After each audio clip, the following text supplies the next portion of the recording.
है पंडित जी, ये हमारे कहाँ चले गए? इतना महत्वपूर्ण काम आ गया है और ये जगह पर नहीं है। अरे शूद्र, आपको बोलती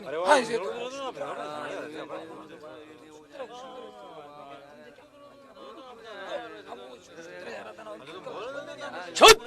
मेरी प्रदक्षिणा किए बिना और वंदना किए बिना तू जा रहा था? क्या व्यवस्था के रीति रिवाज भूल गया तू? ए शूद्र, कहाँ जा रहा है तू? है? तेरी मति मारी गई है क्या? हमारे ब्राह्मण जी की गाय मरी पड़ी है, घर चल और उसे उठा लिया। जब गाय जीवित थी तो तुम्हारी और मर गई तो मेरी। गोदान तुम लेते हो, गाय का दूध तुम पीते हो और मरी गाय मैं उठाऊं? मूर्ख, ब्राह्मण से भी बात करता है? अरे चमड़ी तो तू ही लेता है ना, और गोमांस भक्षण भी तो तू ही करता है? ब्राह्मण देवता, इतनी दया दिखलाने की आवश्यकता नहीं है। ऐसा करो, इस बार चमड़ी भी तुम ही रखो और गोमांस भी तुम ही खाओ।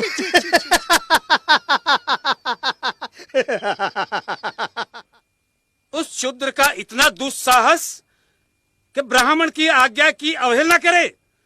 मैं उसे नष्ट कर दूंगा। उसे बाद में नष्ट कीजिएगा, पहले इस पशु को तो हटाइए। क्या अनर्थ बोल रही हो तुम? ब्राह्मण होकर मैं चमड़ी को हाथ लगाऊं? अजी, दान भी तो इसी हाथ से लेते हैं आप।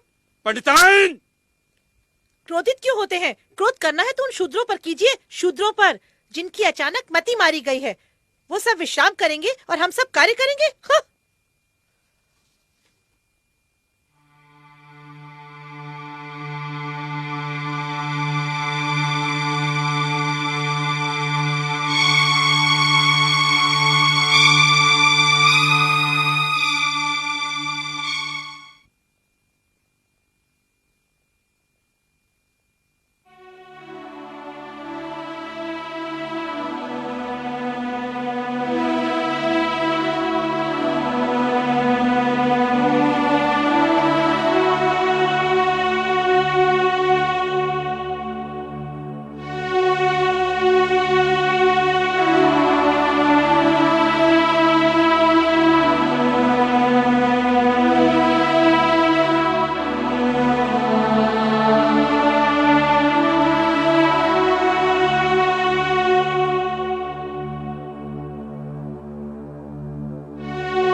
संकट का समय आ गया है, ब्राह्मणों का वर्चस्व समाप्त हो रहा है। सत्य वचन प्रभु। सूर सुरा सुंदरी क्या दीन थे, अब तो सब कुछ एक स्वप्न सा प्रतीत हो रहा है। पहले हम इन शूद्रों को अपने से दूर रखा करते थे, लेकिन अब वही हमसे दूर रहने लगे। शूद्र हमारी सेवा करते थे, आजकल वो अपने स्वयं के काम काज करने लगे हैं, अध्ययन कर रहे हैं वो लोग। भाषा और ज्ञान जिसका हमें पैतृक अधिकार था, उसे भी ये शूद्र छीन ले जाएंगे। इतना ही नहीं, वर्ण व्यवस्था समाप्त करने के लिए वे गोष्ठियां भी कर रहे हैं। वैदिक धर्म की वर्ण व्यवस्था पर गौतम बुद्ध ने कुठाराघात किया है। समस्त आर्यावर्त में ऊंच नीच का भेदभाव समाप्त हो रहा है। विचार करो, अगर कोई नीच ही ना रहे तो हम ऊंच कैसे रहेंगे? खुद सत्य कह रहे हैं आप। सत्य वचन प्रभु, सत्य वचन। इस तरह से तो हमारे अस्तित्व पर ही प्रश्न चिन्ह लग गया है। इस विपदा से हमें एक ही महापुरुष बचा सकते हैं, वो है हमारे मनु महाराज। उचित कह रहे हैं आप। चलो चलो चलते हैं, चलिए चलते हैं।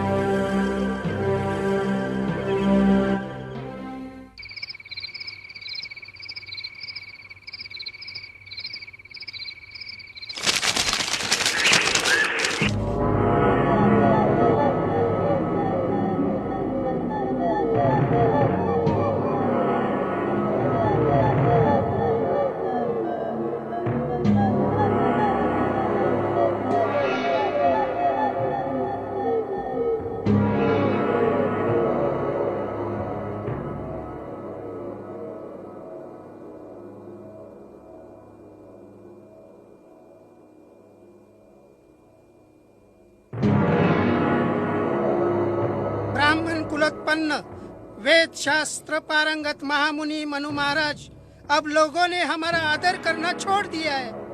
महाराज, हमारे आदेशों की अवहेलना करने लगे हैं ये लोग। शूद्र तो हमारे सामने गर्व से तनकर चलते हैं। हमारे जीवन यापन का कोई साधन नहीं रहा, कोई दान दक्षिणा नहीं देता, भूखों मरने का समय आ गया है। हमारे वैदिक धर्म का किसी को भय ही नहीं रहा महाराज। बुद्ध के इस धर्म से हमारा विनाश हो रहा है महाराज, विनाश। हमारा और आपका वर्चस्व समाप्त हो जाएगा। ब्राह्मण धर्म, वेद शास्त्र और पवित्र पुराण प्रभावहीन हो जाएंगे महाराज। वेदों को मिथ्या समझने वाले ब्राह्मण धर्म के शत्रुओं, ब्राह्मण जाति के श्रेष्ठत्व को स्थायी रखने के लिए मैं ऐसे दंड विधान की रचना करूंगा कि कोई भी ब्राह्मण के सम्मुख शीश उठाकर चलने का दुस्साहस नहीं करेगा। मैं मनु वेदों को प्रमाण मानकर ऋषि परंपरा के वचनों को नियमबद्ध करता हूं।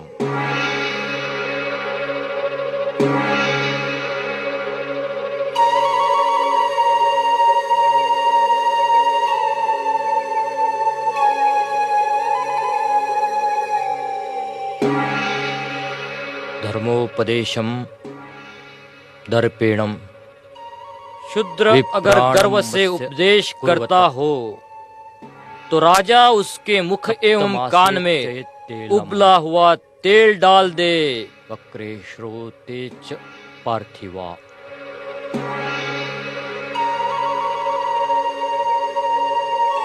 केनचिद अंगेन। शूद्र जिस अंग से ब्राह्मण को प्रहार करे उस अंग को छेद दिया जाए। तत्देवस तन्मनोरम शासनम।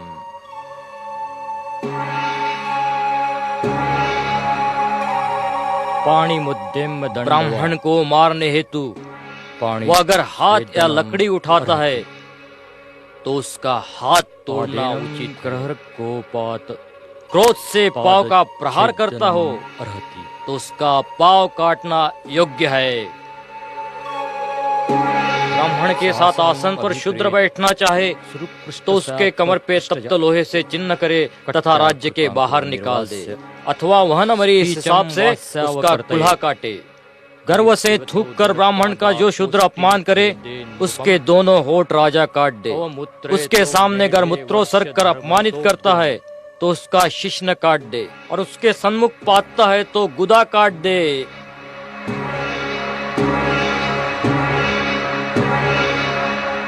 सुनो सुनो सुनो, हमारे राजा का ऐलान सुनो। हमारे राज्य में धर्म रक्षा, सामाजिक समृद्धि और सामाजिक समरसता के लिए मनु का दंड विधान लागू किया गया है।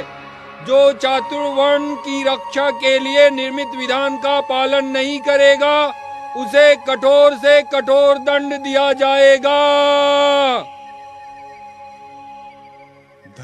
शूद्र यदि किसी ब्राह्मण के साथ दुर्व्यवहार करे उसे बोलते हुए तेल की कढ़ाई में डाल दो।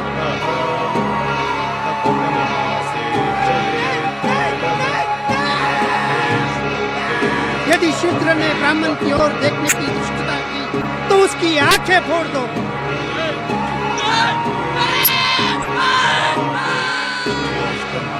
शूद्र यदि छिपकर भी वेदों का पाठ सुनता हो तो उसके कान में उबलता हुआ तेल डाल दो।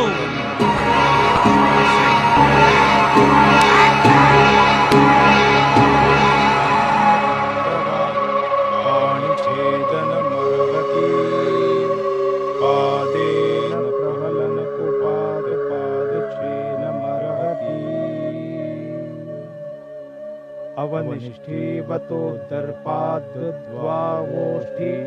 छेदये नृपः अवमुत्रयतो मे।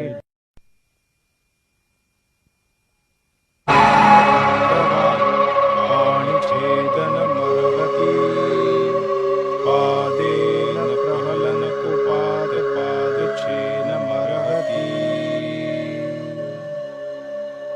निष्ठीवतो दर्पाद्द्वावोष्ठी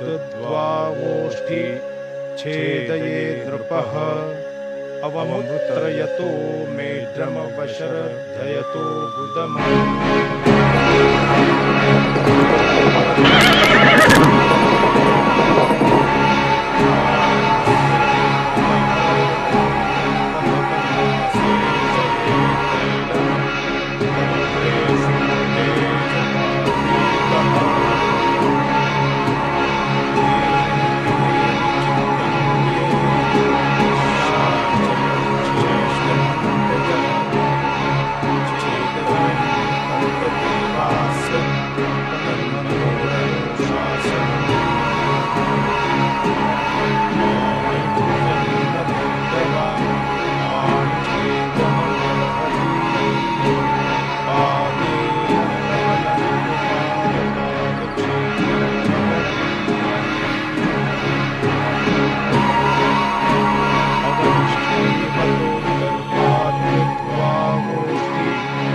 अवमुत्रयतो मेढ्रमवशर्धयतो बुदम्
पुस्तक